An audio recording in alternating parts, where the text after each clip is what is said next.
Welcome back to another exciting family week in Ghana. If this is the first time seeing me on this channel, my name is Charles Entry. I'm a tax consultant and I'm passionate about family. So here on this channel, we talk about family in Ghana. So as you can see, judging from the title of the video, you see me hold this huge little bunny. We are here to look at farming, rabbit farming in Ghana. Talk more about rabbit farming, have a discussion with Lesley, so he teaches us about rabbit farming here in Ghana. So I'm still in Teshi, judging from the previous videos that I've been dropping. Teshi here in the greater Accra region. It's close to the seashores, the kind of area. We are here, as I said, to look at rabbit farming in Ghana. As you can see, he has a nice setup here of rabbit farms that we are going to learn about them here. So if today is your first time, kindly do me a favor by hitting the red button to subscribe.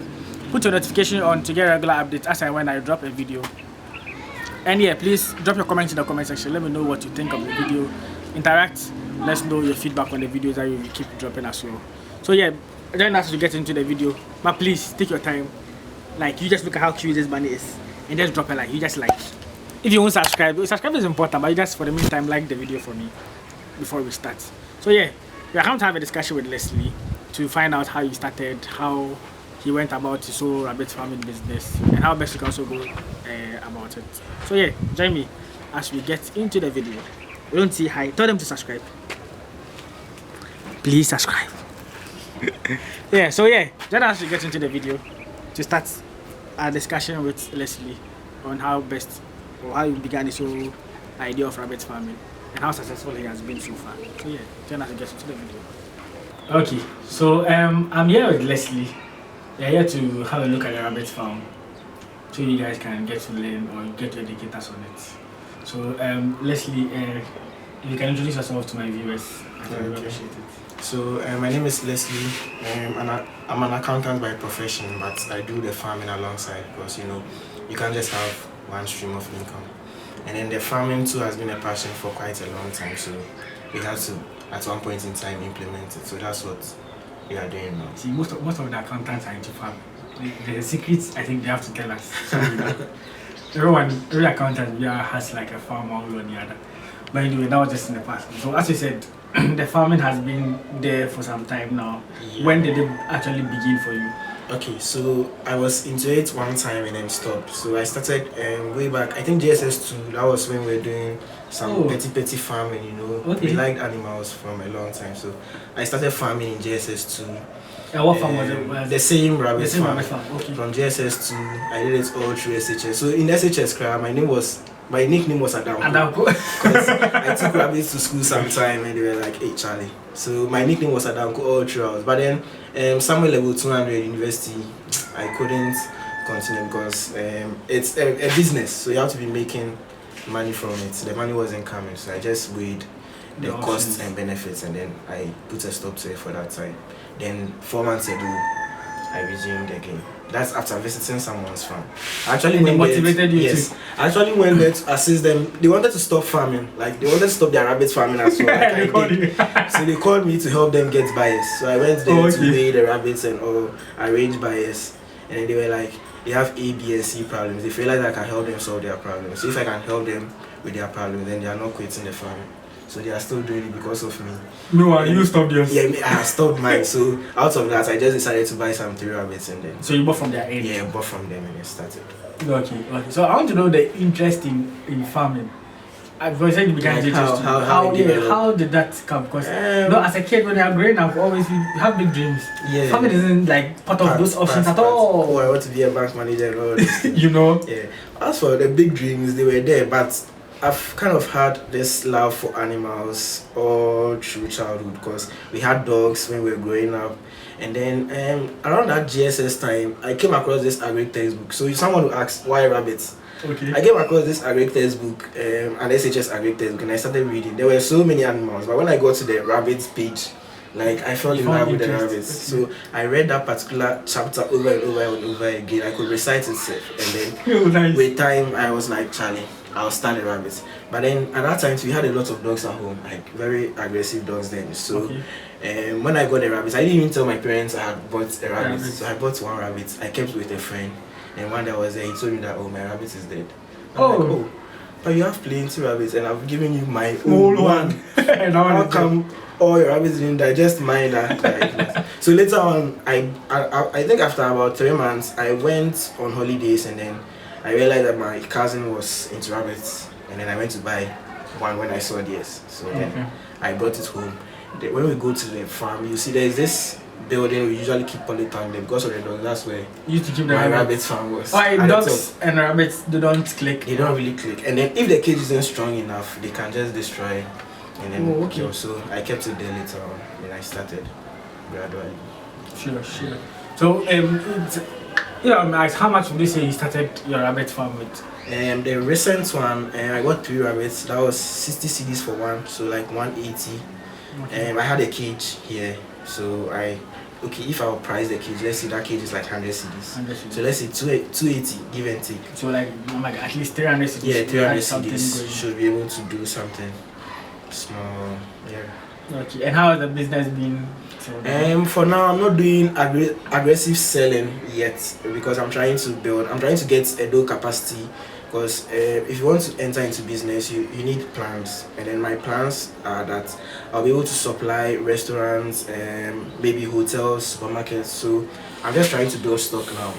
But once in a while, I think right now I'm getting spare meals that would be on the market. But aside that, I still connect with other farmers, and if anybody wants to buy, I just link and I get you. If you need breeding stock, you need some for meat or anything, I'll just. Okay. Because my viewers who are watching us, there will be some who will be interested in buying to start. So when you want to start, whether you want for meat, you want breeding stock, whatever the case, I can just connect you, or maybe I'll just bring them to you. Alright, but maybe they are not from my farm, but they are we are interconnected. Because probably maybe where I got my stock from, or maybe other farmers I have come in touch with. So that's the idea. So it's nice, like you had the farming journey quite early. Yeah. Because for those who don't know, I also used to wear rabbit when I was in GHS.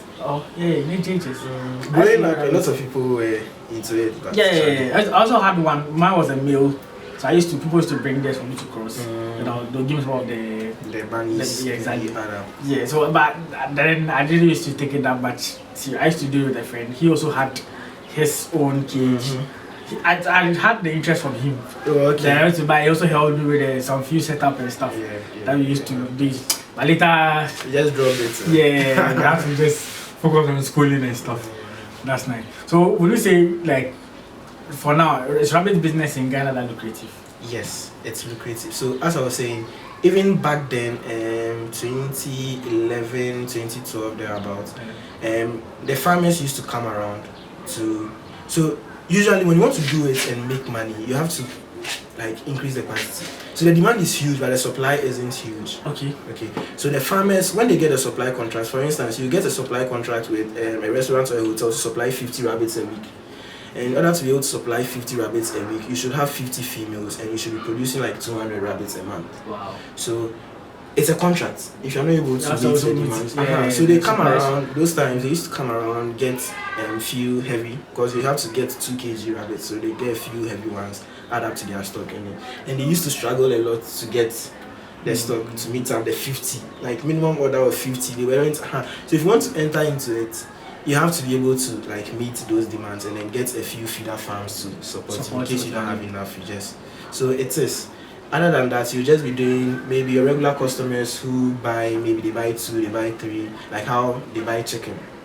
They buy 2, they buy 3, maybe once in a while you get, but it sells. Once in a while. For those who don't know, rabbit meat is one of the most nicest meat. Very nice and very tasty, high in protein, lower fat, low in cholesterol, very lean meat. So if you are health conscious, you should be moving away from all the chicken and all those other ones and then be approaching rabbits, because when it comes to the best meat for people who are health conscious, that's the meat to go to. And it's high in protein too. So the side effects, or let's say the cholesterol level that you'll be thinking about, and then the fat content, they are all is the lowest. So it's just the protein, and then the protein is higher than the average other ones that we are used to. So so what's the question that I get? Because the rabbit farm, it seems a lot of people are into the rabbit farm, but their main problem has to do with market. Because some people also have quite a number, but they completely don't get on the market. What can you say could be or could help them with the marketing? So first of all, it's about the value chain. Okay. So you can sometimes what we as farmers usually want to do is, okay, I have a farm, I raise my rabbits or my chicken or whatever, they reach maturity, then maybe I want to sell to someone. But what if you have a grill? Okay, so you have a grill, you kill the rabbits, you dress, and then you process them, and then people come and buy. Adding value. Yes, you're adding value. The small value that you add to it will get you more customers, because people are more like, they want ready-made. Like Ghanaians are like that.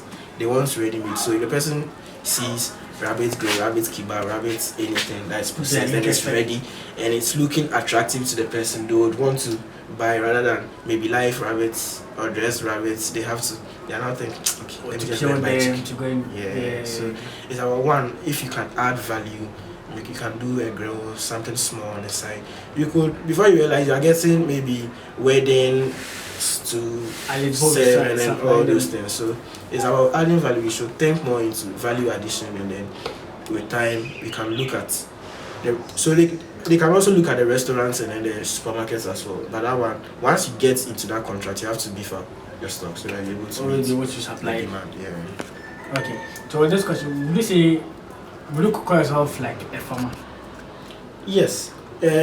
Not a large-scale farmer or a commercial farmer, but I will call myself a farmer because all the activities that you put yourself in or you involve yourself in as a farmer is what is being carried out. So even if it's a small-scale farmer, you're still a farmer. Yeah, I asked because you see, most, like for me the youth, most people don't like the idea of farming. Being a farmer. Yes, everyone wants the big thing. Everyone wants the white collar job. Exactly. People don't see themselves to call themselves a farmer. Yeah. That's why I'm asking you whether you see yourself, you call yourself a farmer. Yes, I call myself a farmer because it's about how you brand yourself. It's about how you package whatever you are doing. So even if you are doing a very small business, however you market yourself, your marketability is what will separate you from the rest. Exactly. So in as much as we are trying to, there's unemployment, we are all trying to get a job to sustain us and all, the farming is also something we should look at. Okay. If it doesn't mean you have to be in the village somewhere before you can do farming. You could start small in your backyard, especially with the animal farming or with the rabbit farming. With a little space you get, you could be able to do it. So just plan. When you plan and then you know what you are doing and you have a goal, you should just be able to execute. So this question, I know that I've said this in another video, but let me just say it here. Yesterday I saw a video about somebody youth unemployment. So they were giving some jobs and the conference. Exactly. I see the people who were there and even the way they were being treated, so some were being sacked from the whole place. And the unemployment situation in Ghana is crazy. And more people too are not looking at the option of farming, unfortunately.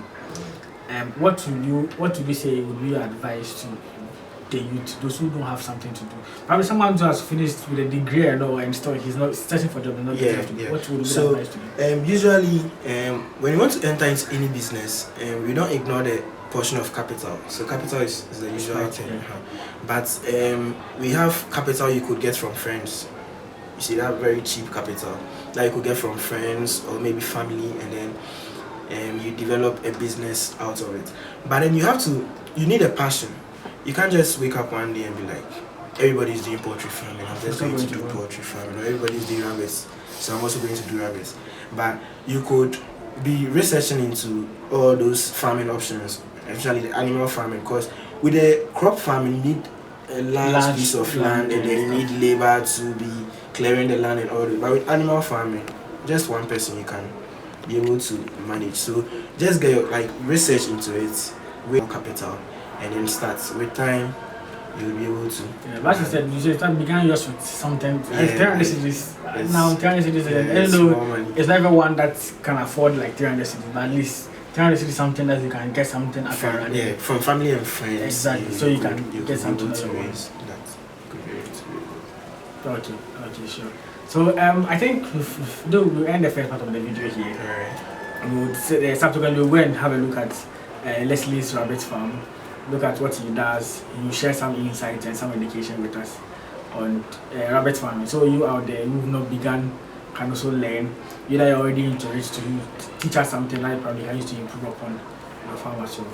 So yeah, kindly hit on the red button to subscribe, put on your notification on to get regular updates when I drop new video, and please make sure you like the video for me as you watch it. Don't just watch and leave. Take your time now. You can do it right now, just like it, and before you do move on to any other video. So yeah, catch you in the next one. Peace out.